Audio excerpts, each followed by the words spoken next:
little screw-ups, my mess-ups, because he's already prepared for what I might do. He knows what I'm going to do before I do it, and he already made preparation for me before I get there.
What follows darkness is light. That darkness is the indicator that light is getting ready to shine. So there it is in Genesis, when darkness was upon the face of the deep, and God in the spirit form moved upon the face of the waters, and then God said, let there be. Because darkness precedes the light. Are you understanding what I'm saying? But he needs the darkness there so that God can move upon the face of the deep, so that the shift can take place. Listen, look at your neighbor and tell your neighbor that shift take place in the darkness. Oh God, y'all didn't hear what I just said. Everybody's not going to see the shift that's happening. They see the chaos, but they don't see the shift. They see all the craziness going on in your life, but they don't understand that underneath the darkness, God is moving in secret. He's moving in quiet. He's moving in the hidden places. He's moving in the cracks and the corners and the crevices. He's moving in places that you cannot see. And when the light comes, they're going to see a new order.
Afraid to dream, afraid to imagine. But I'm here to tell you that you are an infinite, limitless, boundless being.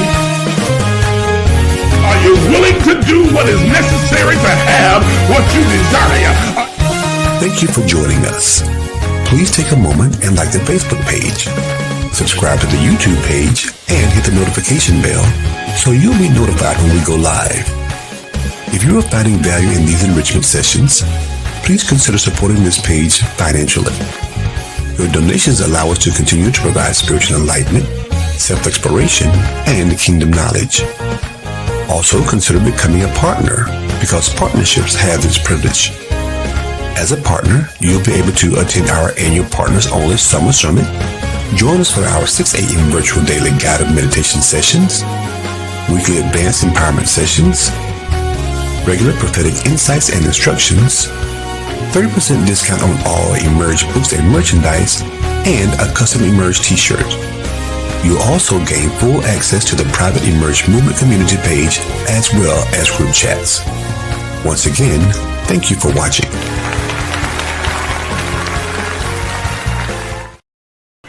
Good morning, everybody, and welcome to the Emerge Empowerment Session. I'm your host, Isaac J. Miles, and I am so glad that you have decided to join me this morning in this conscious conversation. It is going to be a good one. I promise you, you're going to have a wonderful time. You're going to learn a lot. You're going to be empowered. You're going to be inspired.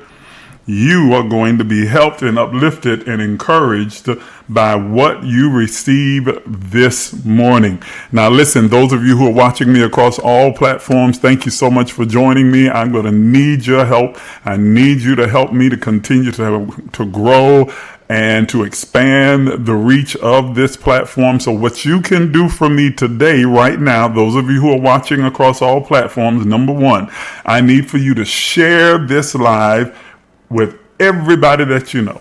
Go ahead, take a moment, do it right now. Do it right now.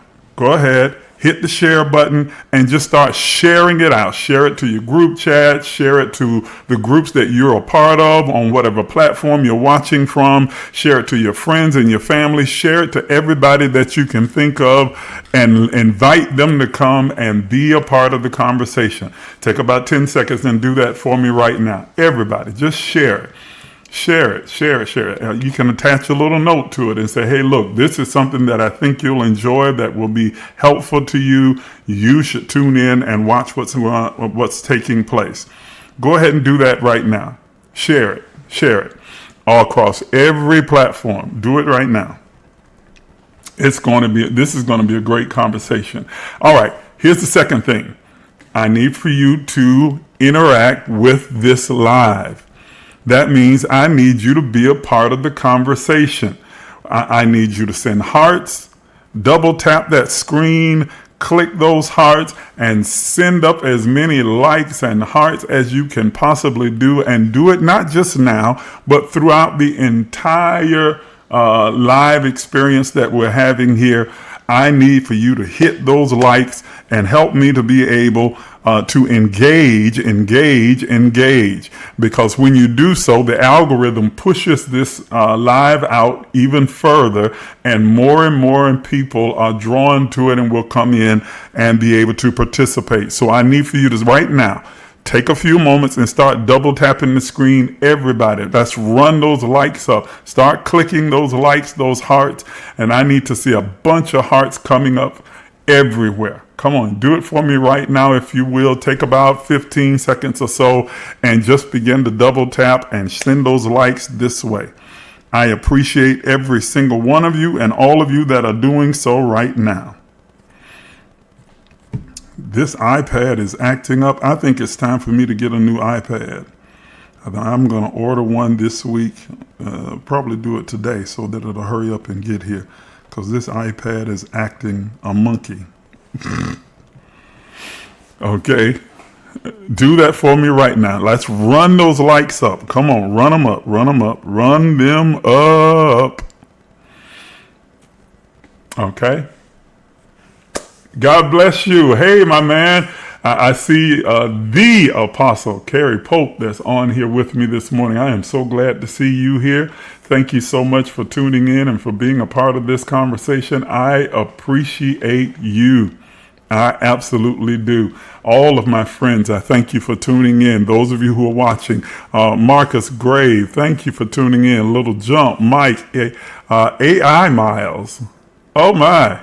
You got my last name, so that means you're a good person. You got to at least be a good person to carry that Miles moniker with you. Thank you for tuning in and thank you for watching. Hang with me for just a little while. I promise the conversation is going to be worth your while. I'm trying to get my iPad to act like it's got some sense, and it may not do so. And so if it doesn't, then that means I'm going to just teach without the notes today, which is okay. I am more than capable of doing so. But I would like to have my notes if I can get them to come up on this iPad. I don't know why it's not syncing.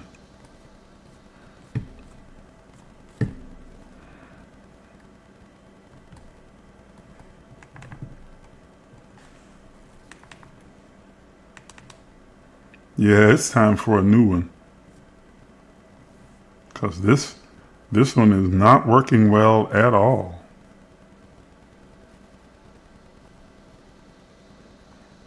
Ooh, it's stuck. It is stuck. Okay. So, all right. Thank you for tuning in again. I appreciate you being here. What we're going to talk about this morning is powerful. And it is so timely because of where we find ourselves right now at this moment. If you didn't realize it, we have been in the midst of a global shifting that is taking place. And I've been talking about this. I began to warn about it in 2019, 2020, especially during COVID.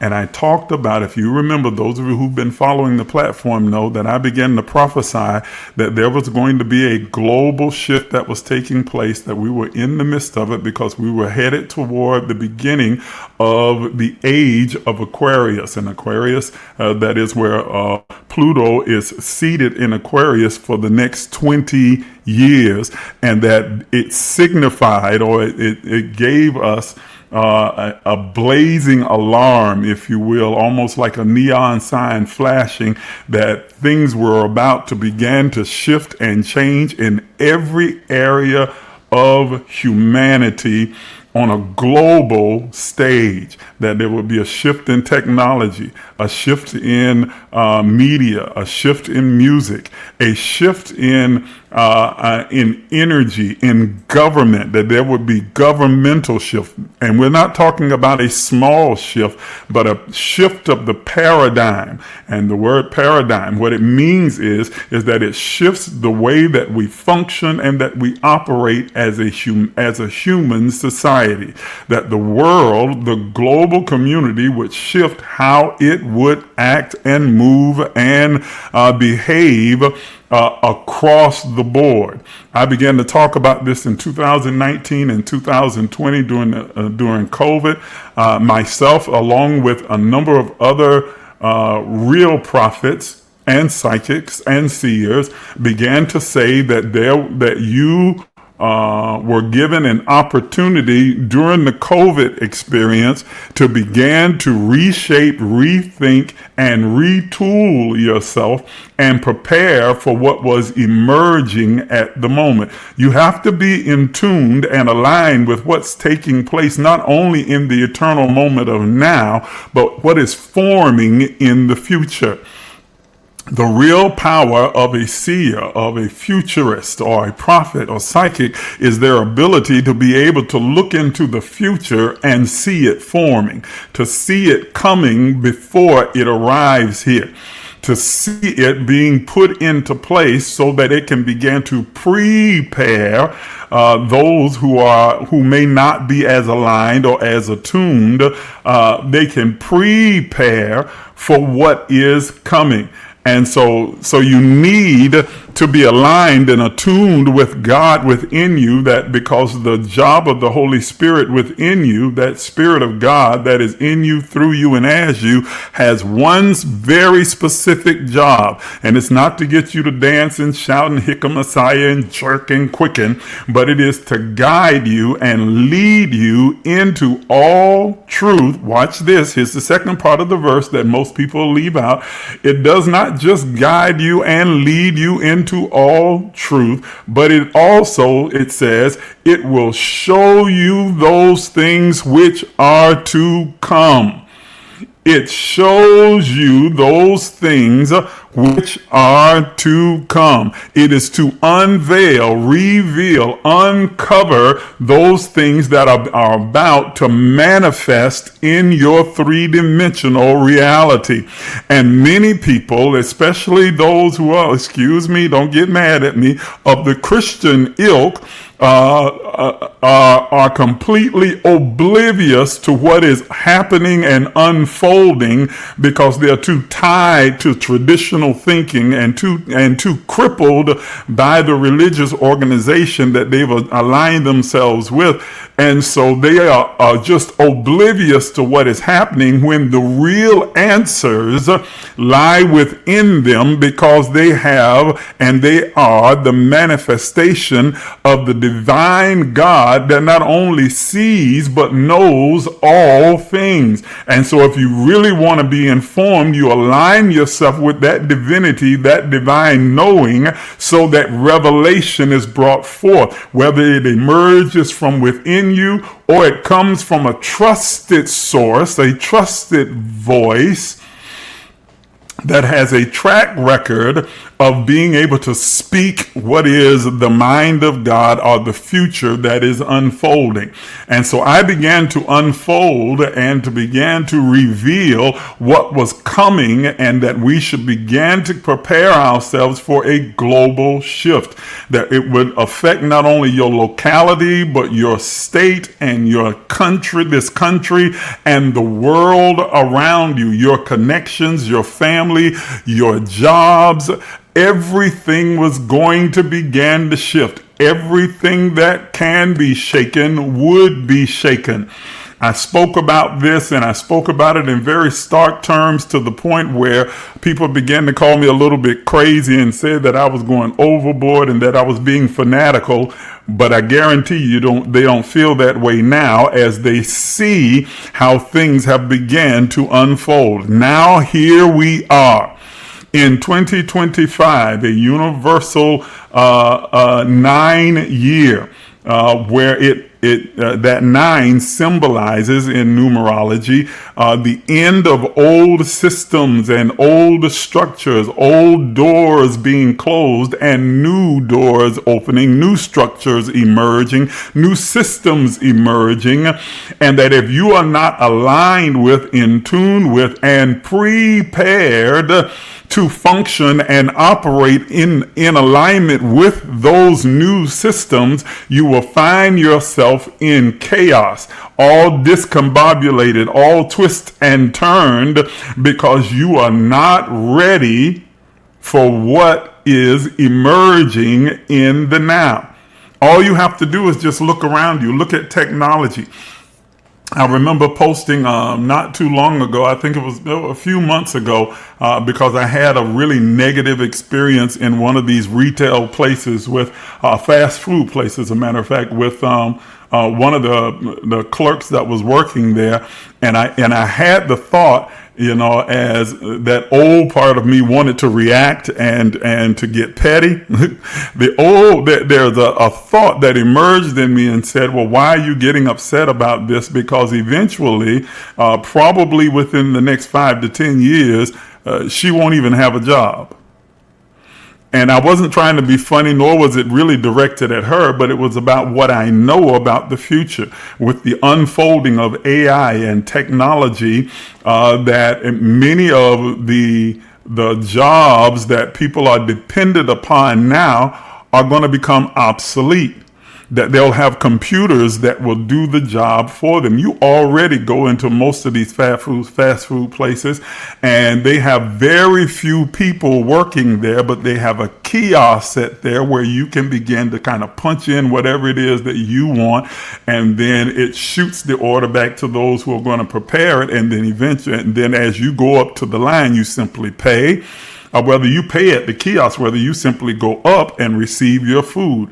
Well, how far away do you think we are from the point where you'll be able to punch that in and it will send that what your order to the back? But instead of people preparing your food, it'll be machines already programmed to make what it is that you have ordered. And that by the time you leave the kiosk where you pay and walk to the counter, the machine is already shooting out your order and is sitting there on the counter. No attitude, no disposition, no anything else.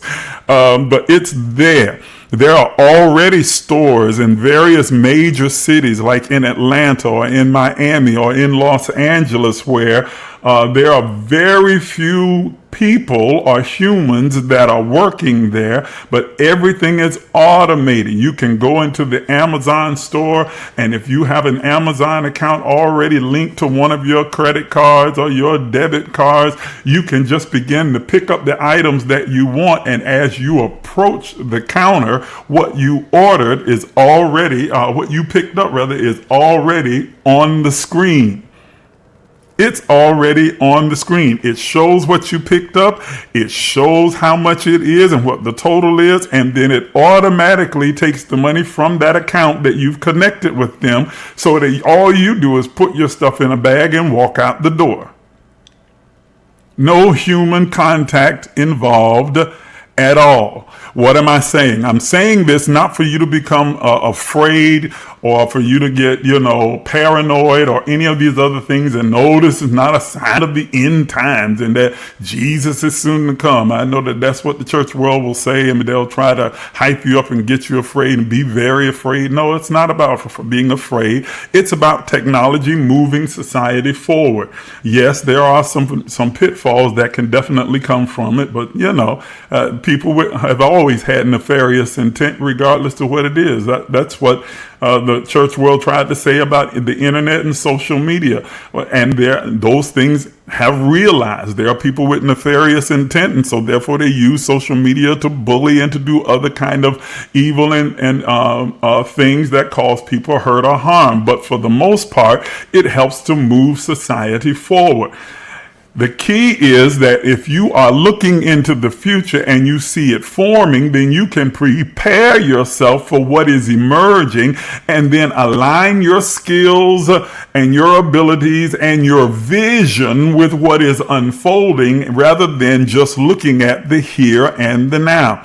The most recent prophecy that I began to release and warning that I've begun to send forward, and I'll repeat it here today, is especially for people who are of African descent, those of us who are black people, you need to make sure you have your passports in order, that you have a go bag in place that contains all of your vital information, your birth certificate and social security cards and other things of that sort, medical records, your medications and other things like that, and some cash on hand, so that you are able to have an exit strategy to leave this country for a period of time, not for forever, but for a period of time, because things are going to get a lot worse before they get better.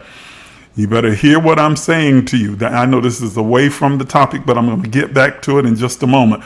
But I'm telling you, some things are going to get worse before it gets better. You need to either have an exit strategy or a survival strategy, one of the two. If you're not in a position to be able to exit the country and remain gone for a period of time, then you better make sure that you're ready to survive in what is emerging, because we are seeing an emerging authoritarianism that is coming up in this country right now, and it's only going to get worse. All of the guideposts and the guardians of quote unquote democracy, even though we don't live in a true democracy, we live more in, that's a whole nother conversation, have already began to be broken down for the most part, and we are moving toward white Christian nationalism or a theocracy That's a fancy way of saying, oh yeah, we're going to use the Bible as, as the form of government and the guideline for the government. But please understand me, especially some of you black Christians who think that, oh, well, what's wrong with that? What's wrong with it is it's not necessarily using the Bible as a guideline. It's who's interpreting that Bible and making the rules. Hello. Y'all, you didn't catch what I just said. Who are the people in the seats of power that are going to be doing the interpretation of that Bible and what they think that it teaches and says, and making that the rule of the law? See, don't allow your spirituality to become so whitewashed and Christianized that you are unable to begin to critically think and look at the history in this country of those who have been in power. Again, whole nother conversation. We'll get into that one another day. But what I really want you to focus on is the future that is unfolding, that we are seeing happening right now. And my job, my assignment this morning is to empower you, is to prepare you, to give you some tools that you can use to begin to set yourself financially. If you are not financially stable at this point, regardless of what your age is, if you are not financially stable by now, you have a very small window to begin to get to that place where you are financially stable, because financial stability is financial freedom, and financial freedom gives you options and choices. So that whatever unfolds, you are at least financially in a position to begin to deal with it and navigate it successfully.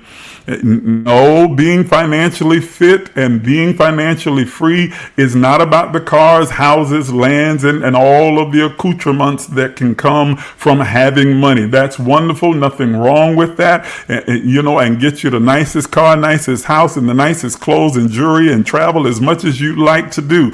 But the real point is to make sure that you have the financial wherewithal to be able to do and choose and have the options available to you to move as you choose whenever you choose to do so. And if the necessity should arise, like what is emerging now about moving and leaving and going to another country and remaining there for a year or two while things begin to reshape and a new beginning is birthed in this country, you're in a position to be able to do so and not have to be scrambling at the last minute. I'm telling you, you have a very small window of time to begin to prepare yourself and move to that place, which brought me to the topic of our conversation this morning, the power of the seed and the sacrifice. The seed and the sacrifice. Oh, okay. I see. You know what? Carrie, I'm just seeing your comment. I'll try that as well while I'm talking. He told me to just reboot the whole thing. I hadn't even thought about that. Let's try that. I'll start rebooting while I'm talking.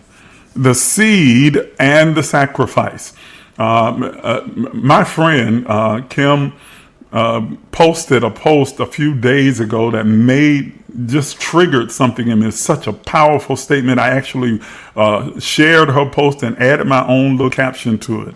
She says, if you need money and you need it right away, make a hard sow a hard seed rather. Yeah, sow a hard seed. And she's like, you wouldn't believe me if I told you about what the outcome is. And what that hard seed is a sacrificial seed.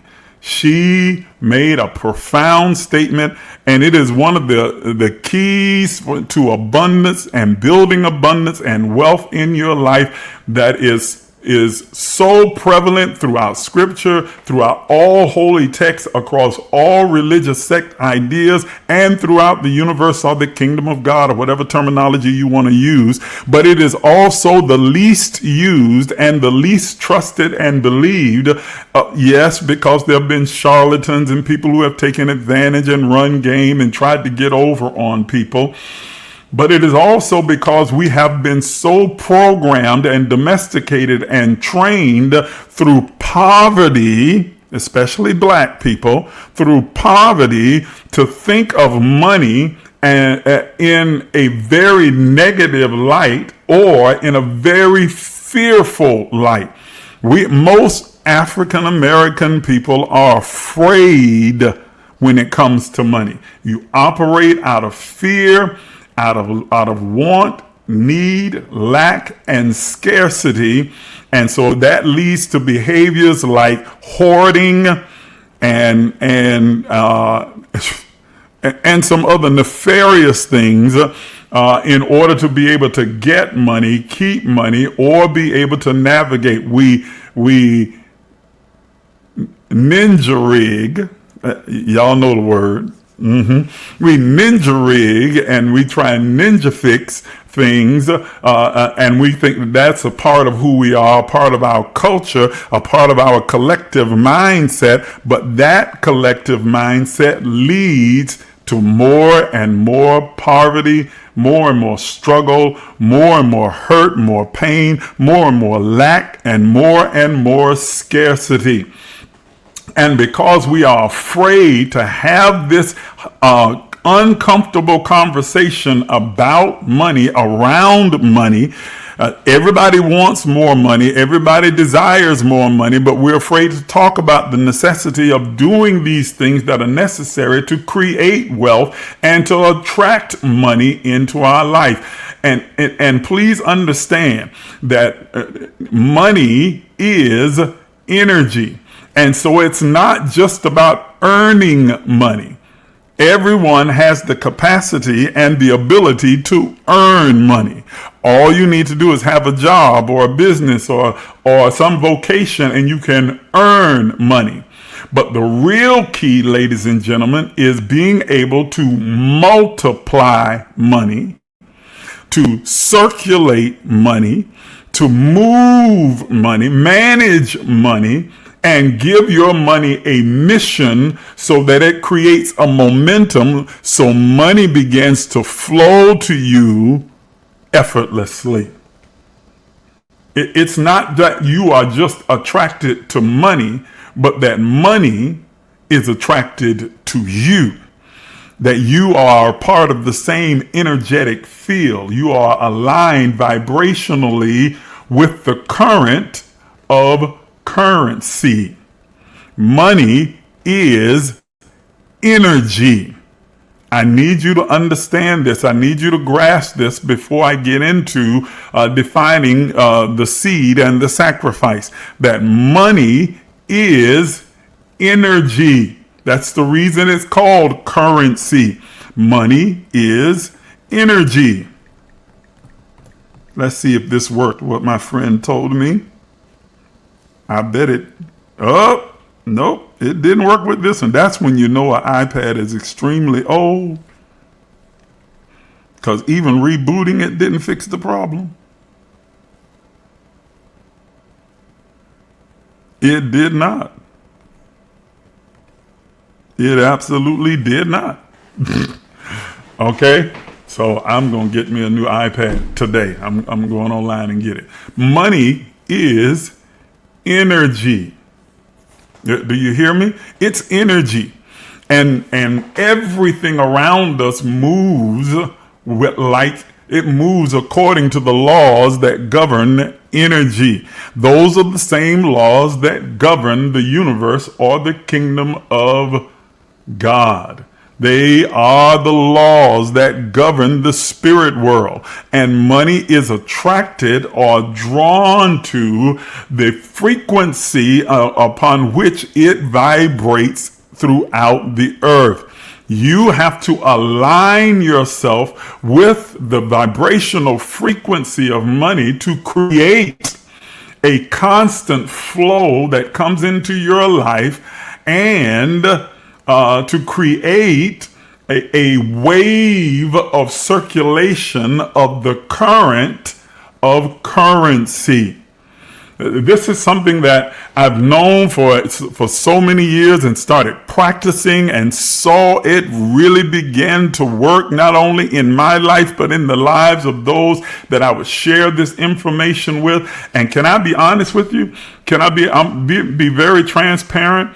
For a number of years, for almost all of the years that I was leading and pastoring congregations within the Christian community, I was fearful of even teaching or sharing this kind of information because I didn't want to be branded the money preacher.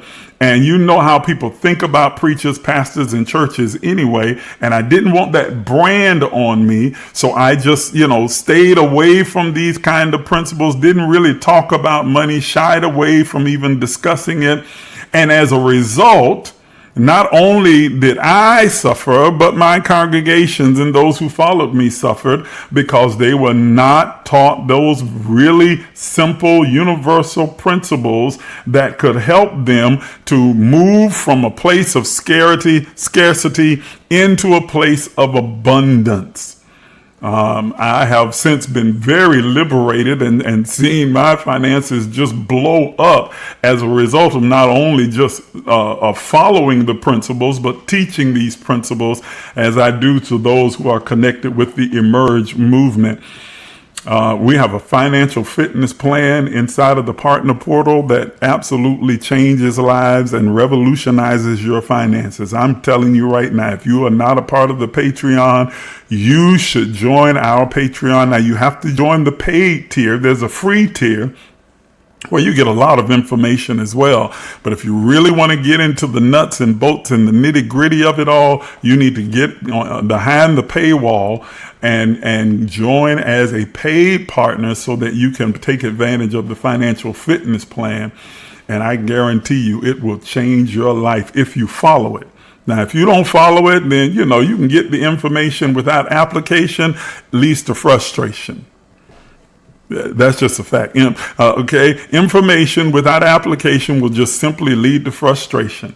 But if you apply it, then you'll see it happen for you. All right. So let's dig in. Let's talk about the seed and the sacrifice, because if we're going to see exponential growth in our financial situation and our circumstances, we need to understand these two things. What is the seed and what is the sacrifice, and how do these two things work together, merge together to become a hard seed, as Kim says, or a sacrificial seed, which is what I'm going to use more as terminology for us this morning. Your seed, let's deal with it from a horticultural standpoint first. Okay, the scripture says, as long as the earth remains, seed, time, and harvest will never cease. Seed, time, and harvest will never cease. Not seed time, seed, time, and harvest will never cease. Seed will never cease, time will never cease, harvest will never cease. So the important thing is to get in alignment with seed, time, and harvest. Let me say it again. The important thing is to get into harmonious alignment with the three things that will never cease: seed, time, harvest. Okay? Everything that's in this material world operates on seed, time, harvest. Cause, effect, sowing, reaping, compensation, circulation, attraction, seed, time, harvest. Everything in this material world operates according to seed, time, harvest. Now, we're talking about money this morning, but please understand that your thoughts are seed. Your words are seed. your actions are seed. Okay? And those three things are, those of you who've been watching, you know, the process of manifestation. How you bring something from the imagination to manifestation is by your thoughts, words, and deeds. When you sow your mental seeds, your verbal seeds, and your action, behavioral seeds, it causes a chain reaction throughout the kingdom of God, throughout the universe, and in nature that shifts the paradigm of your lived experience and puts you in the position to receive an abundance of what it is that you have seeded toward. Seed, time, and harvest will never cease. As long as the earth remains, as long as we are on this terra firma, as long as the earth continues to revolve around the sun, seed, time, and harvest will never cease. This principle, these forces, this energy will never come to an end. We know energy can never be created or destroyed, and that energy is kinetic. It is always moving, forming, and creating. And the law of transmutation allows us to take that raw energy and transmute it into a form that serves us or that supports our highest good. But seed, time, and harvest will never cease. Now, if you get this, then you're going to understand the seed and the sacrifice. Let's begin to define what the seed is. Staying with the horticultural, agricultural analogy here, the seed is what is sown or planted in the ground. And when it is planted in the ground, it begins the process of germination. Germination is equal to activation. The seed is what activates. Let me say that again. That the seed is what activates. Your seed is germination or activation toward what it is that you desire. Now, we're talking about money, but again, remember, thoughts, words, deeds, all of those are seeds. But we're talking specifically about money. And this is important because the law of sowing and reaping that you know about from your scripture, look at what it simply says. Whatsoever a man soweth, that shall he also reap. The operative words in that statement or that phrase are the words what and that. Those are the two operative words. Those are the words that are doing the heavy lifting in that verse. Whatsoever a man soweth, that shall he also reap. That you reap what you sow. You cannot sow bananas and get apples. Are you hearing me? You cannot sow grapefruits and get grapes. Whatsoever a man soweth, that shall he also reap. If you want or desire, rather, money to manifest, you have to sow money. And when you sow the seed of money, you activate your seed. You activate. What are you activating? You are activating the laws of abundance. Those universal kingdom laws that govern abundance and creates the manifestation of abundance in your life.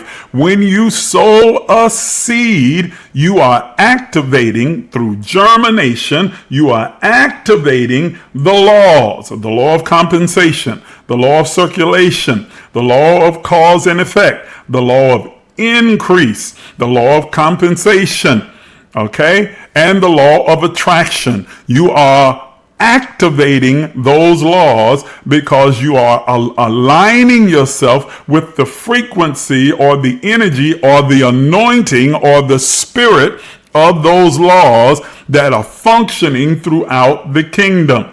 Your seed is an activator.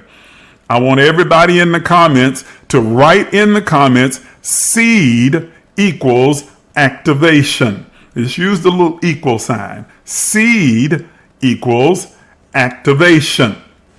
Seed equals activation. Okay? When you sow seed, it activates. It hits the soil and begins the immediate process of germination. Interacting with the laws that govern abundance. It activates the law of cause and effect. It activates the law of compensation. It activates the law of circulation. It activates, the law of sowing and reaping. It activates the law of attraction. It activates these laws. It begins to put them in motion. It causes a chain reaction. Seed equals activation. But staying with that particular allegory then, if you put a seed in the ground and you water it and cover it with dirt, and it begins the process of germination or activation, interacting with the soil, you'll wait and you will wait for the seed to begin to produce some type of fruit. You'll see a sprout come up out of the ground eventually, and time, seed, and then time comes into play. Time is the process period for which the seed is going through activation and germination. Seed, time, harvest. Seed goes into the ground. Now time begins its work through the process of activation and germination that will ultimately end in harvest. Okay? But ladies and gentlemen, what we're talking about is sacrificial seed. Seed equals activation. But sacrifice, staying with the analogy, sacrifice equals fertilization. If you want to cut down the time period between seed and harvest, you enter time with fertilization. You fertilize the soil so that the activation is accelerated and the time between the seed and the harvest is cut short. Did you catch what I just said? Okay? Seed is the activation, but sacrifice is fertilization. Sacrifice is the fertilizer that enriches the soil so that the activation, germination happens quicker. It is accelerated. And when it accelerates, it shortens the time between seed time and harvest.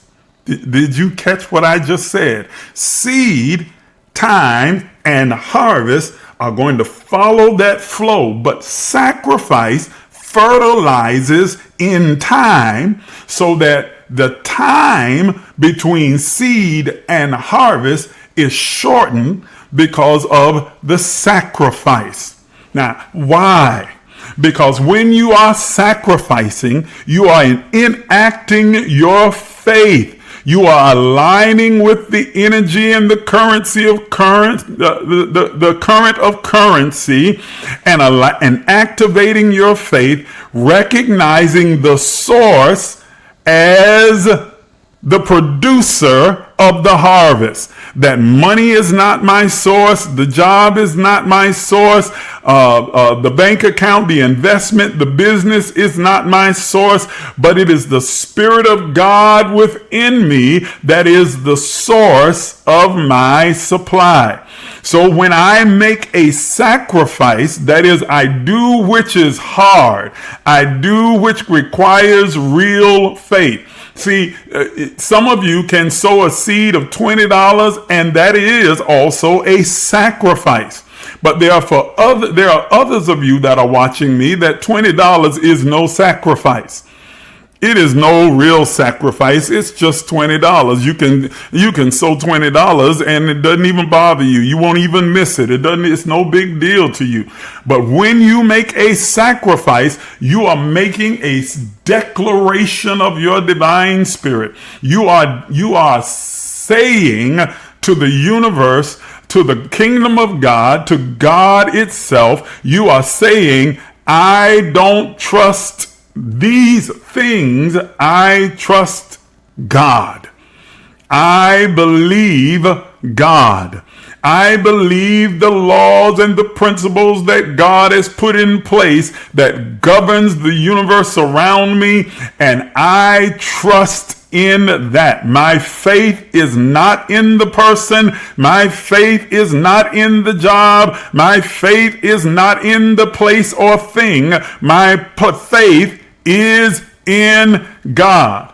And I am trusting the process of seed, time, and harvest to flow at a frequency that allows streams of revenue to flow to my life effortlessly. So sacrifice equals fertilization. Sacrifice equals fertilization. Now, like you did with seed, I want you to put in the comments, sacrifice equals fertilization.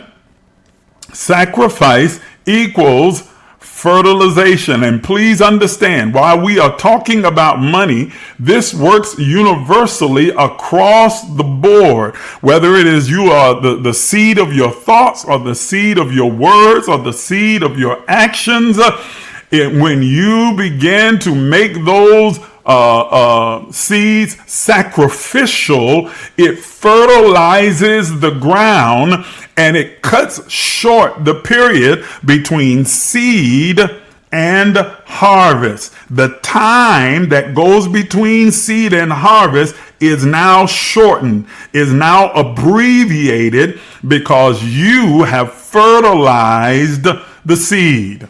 Let me give another analogy. Your seed then is the fire, and your sacrifice is the fuel. Whew, that's good right there.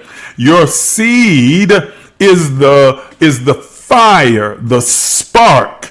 And you can start a fire, and anybody knows this, and the fire will burn and it will eventually spread and pick up speed and momentum, but it's a slower process. The time period for which a fire burns and becomes an inferno is a process and a period. But when you add fuel to the fire begins to burn hotter, faster, and spreads quicker, creating an inferno. Well, ladies and gentlemen, your seed is the fire. Go ahead, put that in the comments. Seed equals fire. It is your fire. It is your spark. It is your initiator. It is your flipping the switch. But then the fuel is the sacrifice. The sacrifice equals fuel. It is gasoline being poured on the fire. Oh, goodness gracious. It is fuel that feeds the fire and causes it to burn hotter, faster, and quicker, and to spread exponentially, because you have added fuel to the fire. Are you hearing me? You can light the coals in your grill, but when you start to squeeze that fuel on there, lighter fluid, it ignites that fire and causes it to burn hotter and faster, and it will cause those coals to begin to change color a lot faster because it accelerates. Are you hearing me?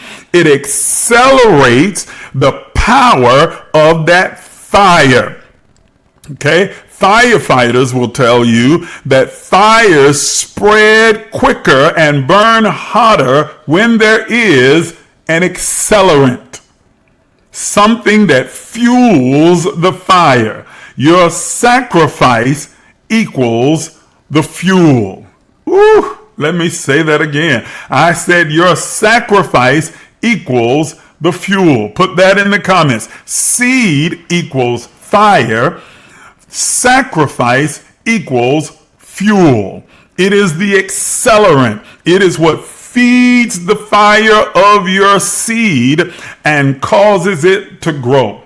Now, what constitutes a sacrifice is when you are giving at a level that is hard, that is difficult, that actually costs you something.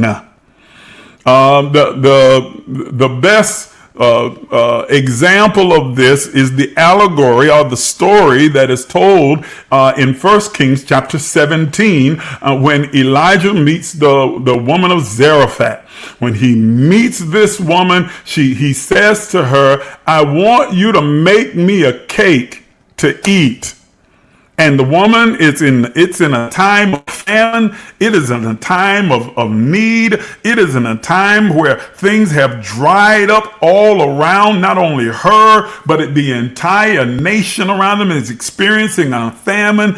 And the prophet shows up and says, woman, what do you have in your house? And she says, I got a little curse of oil and some meal, and I'm going to make me a cake. Listen to her desperation and an indication of how bad the famine was. I'm going to make a cake for me and my child, and we're going to eat that, and then we're going to die. Okay? Because it'll be our last meal, our last supper. We are down to our last. This is all that I have left. And the prophet almost seemingly ignores her plight, her plea, and what's going on in her present. He says to her, okay, but make me a cake first. In other words, I want you to make a sacrifice. I want you to sow a seed and make that seed sacrificial. I want you to do something that's hard, that requires faith, that's going to cost you something.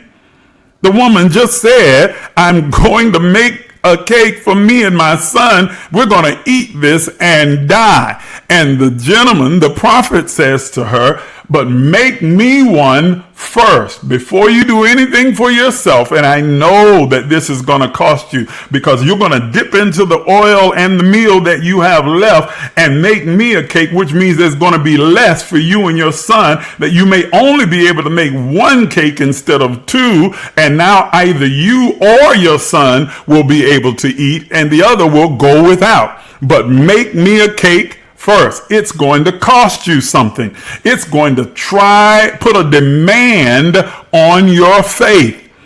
Are you hearing what I'm saying? It is going to put a demand on your faith. It is going to put a demand on your divinity. Make me a cake first, he says.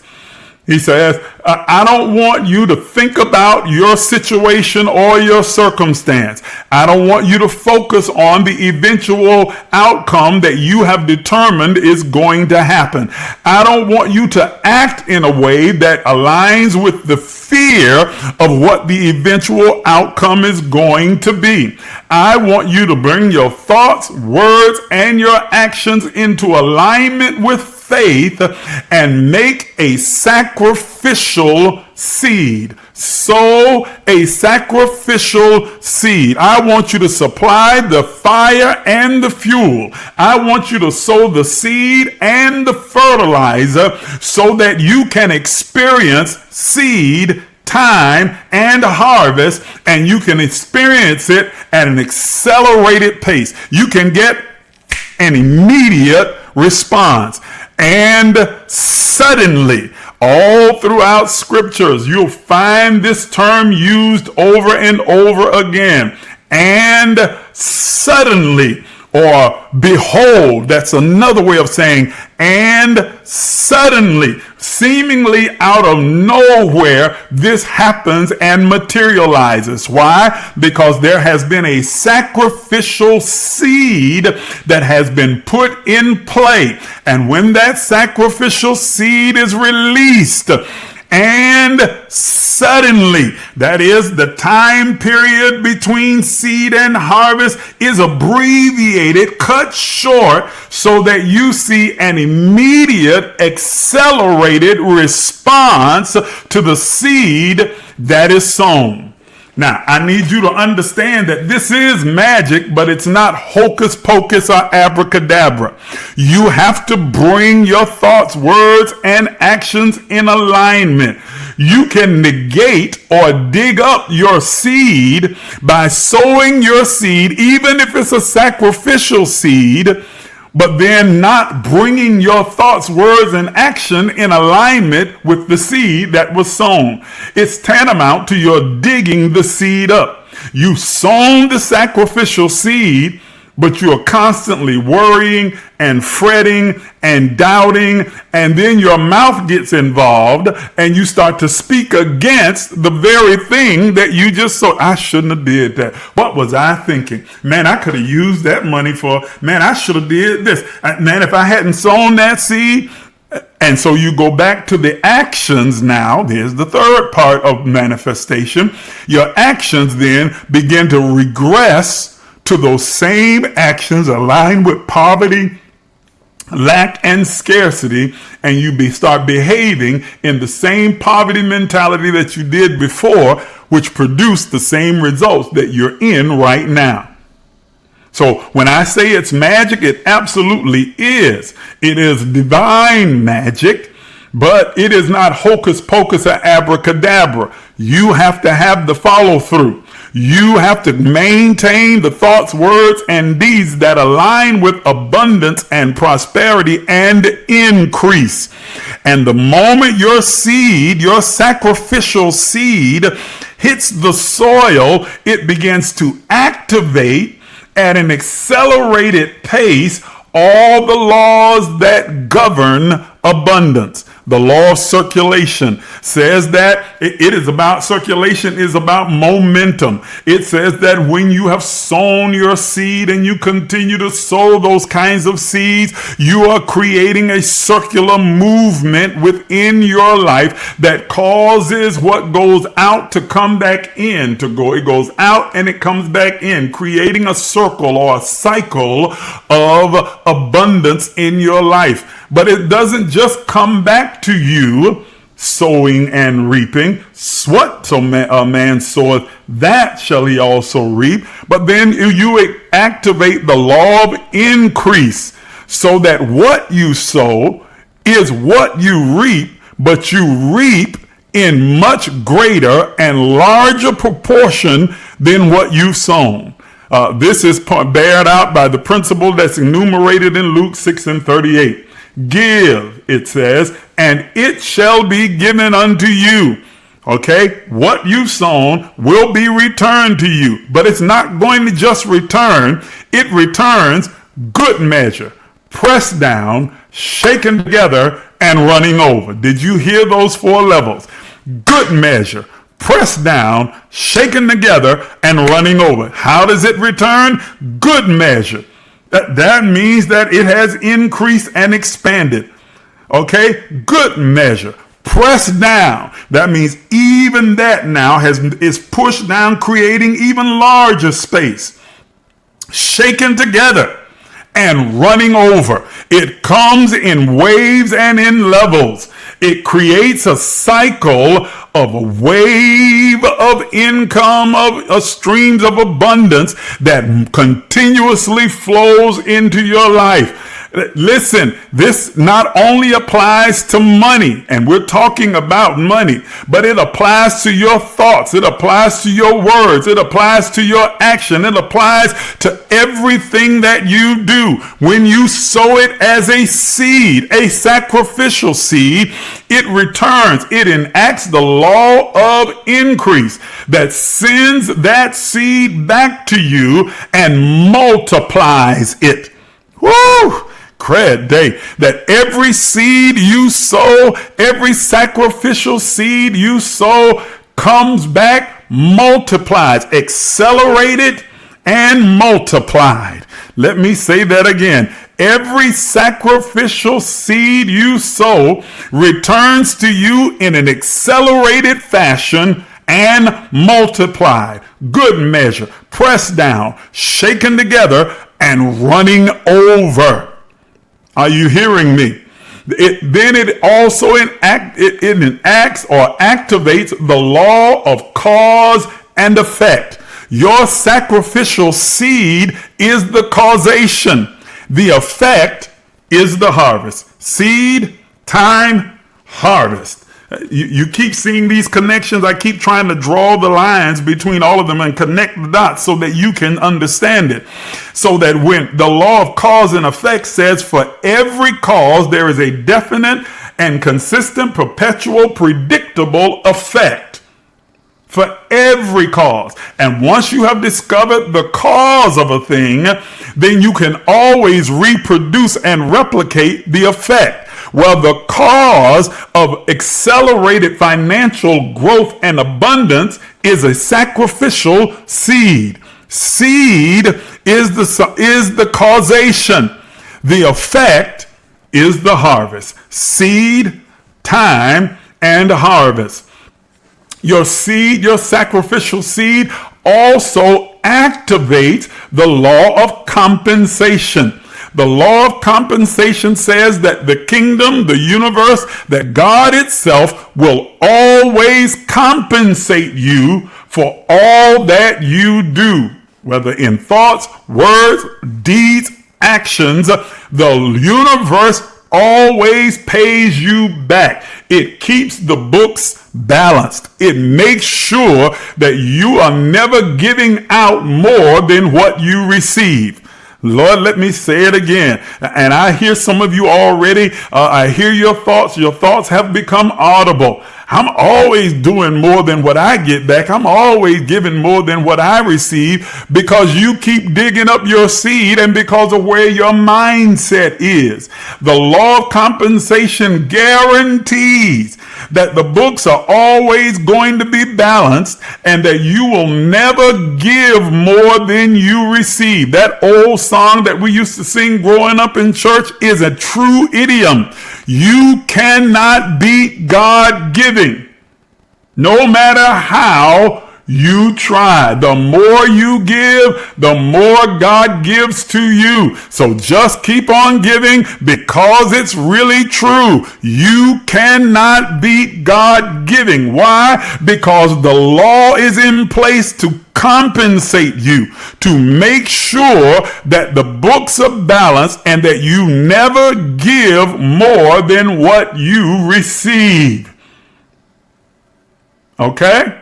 Now, there is an overriding theme here. There is an overriding theme when we talk about the seed and the sacrifice. This activation comes with this next law that I'm getting ready to tell you about or explain in brief. And my time is really up. I'm over by 8 minutes, so I got to finish. Okay?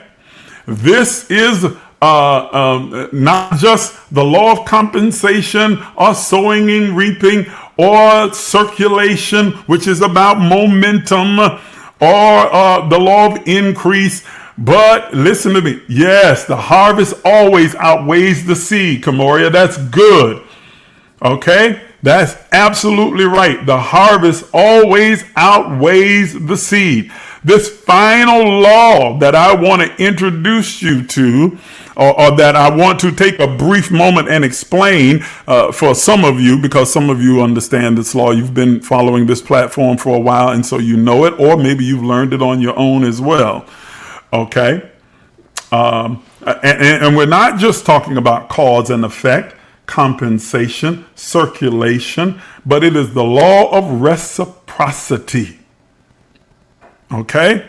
Reciprocity. This law simply states, and here's the thing, it puts forth and infers and demands that you give what you expect to receive. Isn't it crazy? The very thing that you desire to have, you have to be willing to give it, to release it, to surrender it in order to receive it. You got to give love in order to receive love. God is purported to have followed this same principle when John says we love God because it first loved us. What? It understood that in order to be loved, it had to love us first. God so loved the world when the world didn't love God at all. Wasn't thinking about God, wasn't trying to align with God. God acted in love that it gave. It what? It gave. It did what? God so loved that it gave. Gave what? Its only begotten Son, that whosoever would believe in him shall not perish but have everlasting life. It gave what it desired to receive. So it understood that the law was in place, this law of reciprocity that demands that you give what you expect to receive. Are you hearing me? You give love, you get love in return. You give joy, you get joy in return. You give grace, you get grace in return. You give money and you get money in return. You cannot attract what you are not willing to give. You cannot, are you hearing me? You cannot get what you are not willing to give. And when you begin to make sow sacrificial seed, you align yourself and activate the law of reciprocity that says because you gave it, you have to get what you gave. I surrendered it. I released it. I let go of it. I gave it. I sowed it. And now it is obligated to return to me, good measure, pressed down, shaken together, and running over. Are you hearing what I'm saying to you? Are you hearing what I'm saying to you? Final thing, and I'm going to close. There are 4 M's that I teach all the time in the partner portal, and I'm going to leave them with you this morning. Money is attracted. The law of attraction says like attracts like. That's what the law of attraction is really about. Like attracts like. So when it's not about paying for a prophecy or paying for a blessing. It's about aligning yourself. When you align yourself, like attracts like. You become one with the thing that you desire to attract. So when you align your thoughts, align your words, align your actions with abundance, abundance becomes who you are, and you attract abundance. Abundance attracts abundance. Just like bitterness attracts bitterness. I often get tickled when I hear different ones talking about the different type of people that always seem to flow into life. How come I'm always meeting people that are users? I'm always meeting people that are mean. Or I'm always meeting abusers. I'm always, I can't ever seem to attract a good man. I'm always attracting these old, sorry, no good men. These women, I'm always attracting. And you look outward and you begin to pass a judgment on the different men and women that are in the world, or the different places and things and situations. But I want you to recognize that if the same things keep showing up in your life, it's not a problem with what's going on out there. It's a problem with what's going on in here, because like attracts like. So you should be asking, what is it about me that keeps attracting that and those kinds of things and those type of people into my life? Why do I keep attracting the same people? What's going on inside of me? Where is my vibrational frequency, my mindset? How am I aligned, or am I misaligned, and thereby attracting chaos into my life because I am in a chaotic state of being? Ooh. Am I attracting poverty because I act, move, think, and behave in a impoverished mindset, worldview, point of view, and perspective? Am I enacting hoarding and selfishness because I behave in a selfish manner? So people are selfish with me because I'm selfish with people? Like attracts like. The divine law of reciprocity says that you have to be willing to surrender and give what you desire to come back, and you have to align yourself with the energy of that thing so that you can attract what you are. You don't attract what you want. Woo! Let me say that again. You don't attract what you want, you attract what you are. You don't attract what you want. You don't attract who you want. You attract what and who you are. Everything that is present in your life is a reflection of who you are. Let me say it again. Lord have mercy for the people sitting in the back in the cheap seats and getting mad at me right now. Everything and everyone that is present in your life is a reflection of who and what you are. Your outer world of form and experience is a reflection of your inner world of thought and feeling.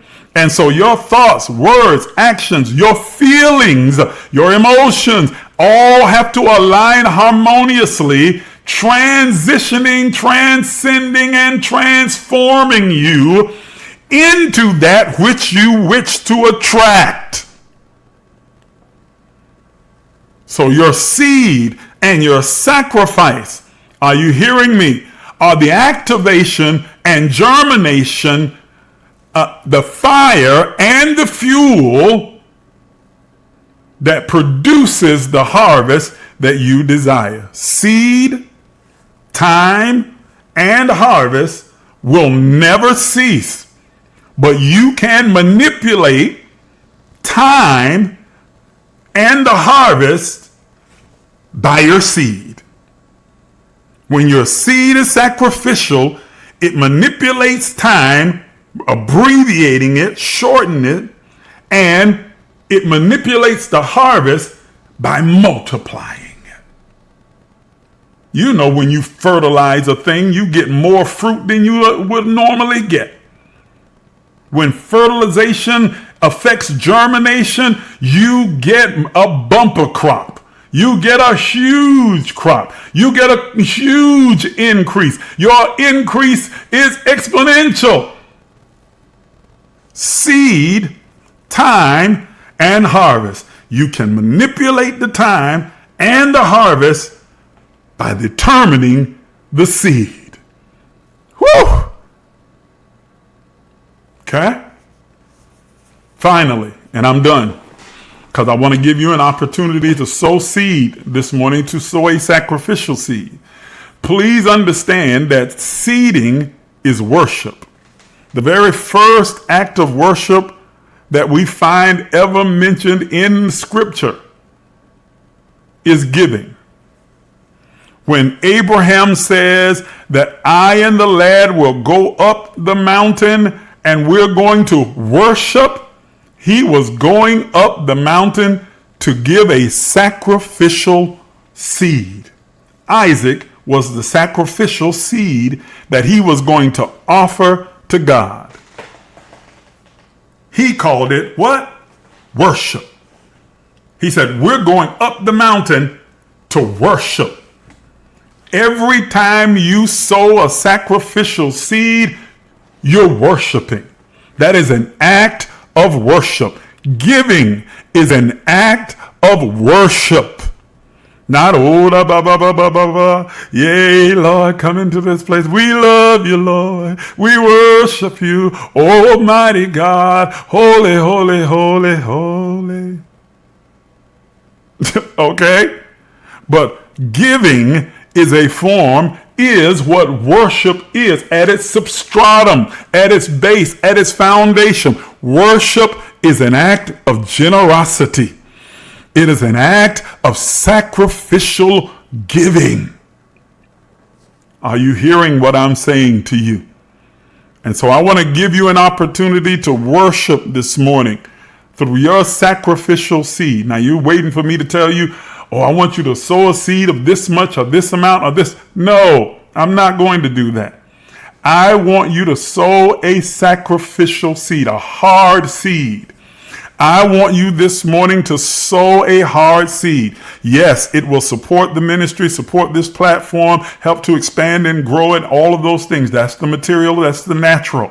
But in the spirit, your seed is going to be your activation. It will enact all of the laws that we spoke of, and it will fuel the fire of transformation where your finances are concerned. So this is not about just supporting the platform, that's a part of it. But this is about your changing the trajectory of your financial existence and life in this plane of consciousness. Okay? And it's not something you do one time, whether it's to me or to some other person or some other entity, or in whatever way you decide to sow your seed. But you need to consistently sow sacrificial seeds to create a consistent harvest, to consistently manipulate time and harvest by the sacrificial seed. So I want you to join me in worshiping by sowing a sacrificial seed. You know what is a sacrifice for you. I can't determine that for you. I don't know what's a sacrifice for you. There are some of you that $50 is a sacrifice. But there are others of you that $50 is child's play. You'll spend $50 just putting gas in your car. Okay? That's no big money. It's no big whoop to you. And so your sacrifice is going to require a seed that is much larger. So look at what's going to cost you something. And then I want you to sow a sacrificial seed, to worship with your sacrificial seed. Whatever that size is, whatever that amount is, whatever is a sacrifice for you, I want you to sow it, and I want you to sow it right now. Okay? I'm putting on screen the different ways that you can sow. And for those of you who are watching over here, the ways that you can sow are already written above me. This is where you can sow your sacrificial seed right now, this morning, to begin to add fuel to the fire. Your fire and the fuel, your seed and your fertilizer, the accelerant that will cause it to multiply in your life. This is not a gimmick. It's not a game. It's not a trick. It's not a hustle. This, as I've shown you in this teaching, is spiritual principle and practice.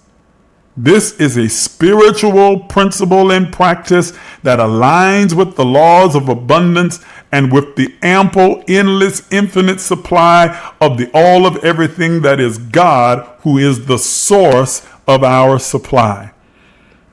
It's written right here. You decide what that sacrifice is, but do make your sacrifice right now. Do it now.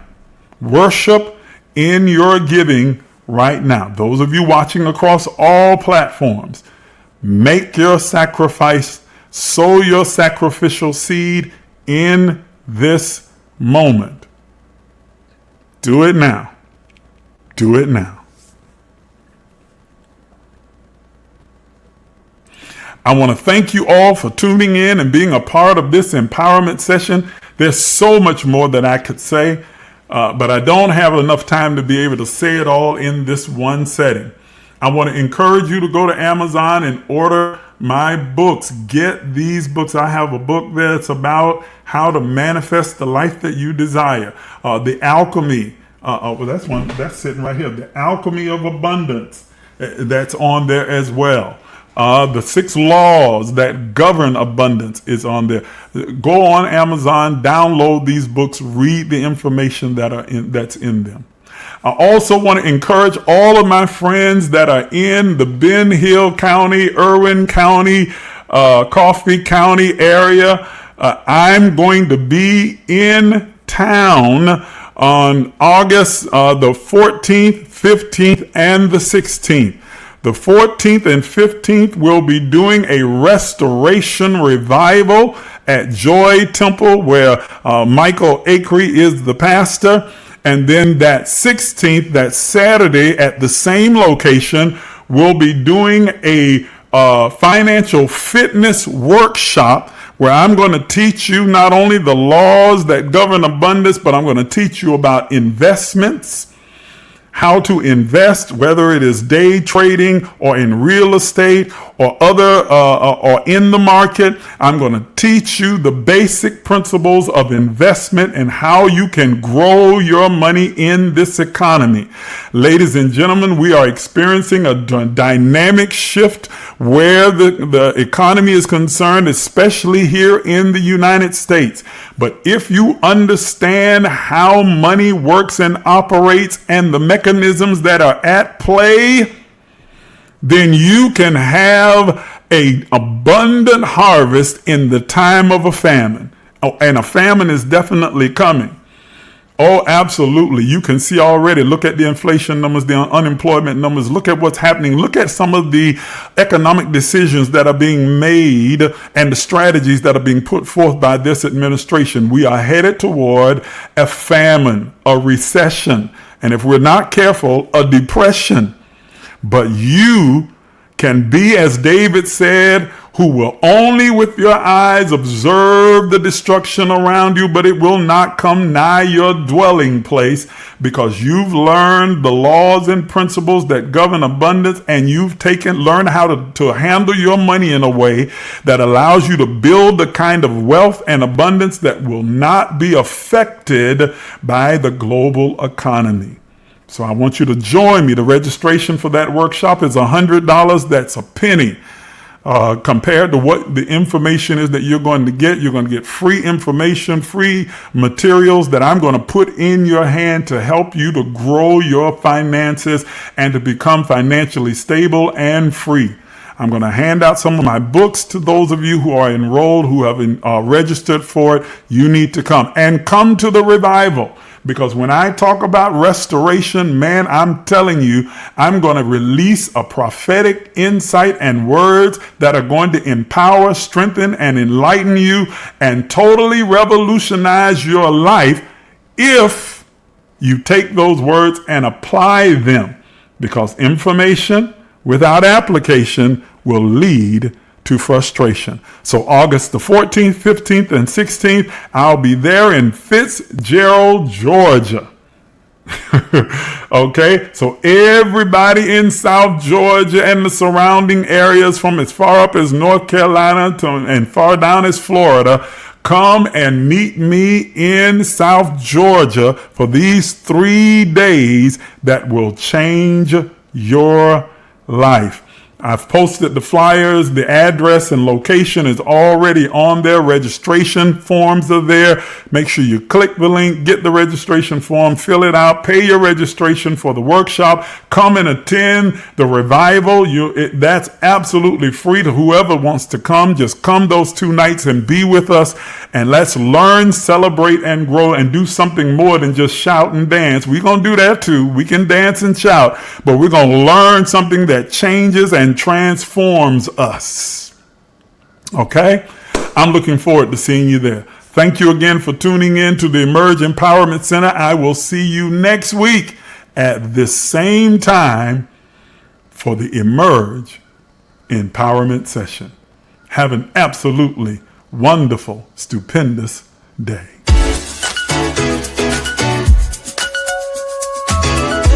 Some of you are even afraid to dream, afraid to imagine.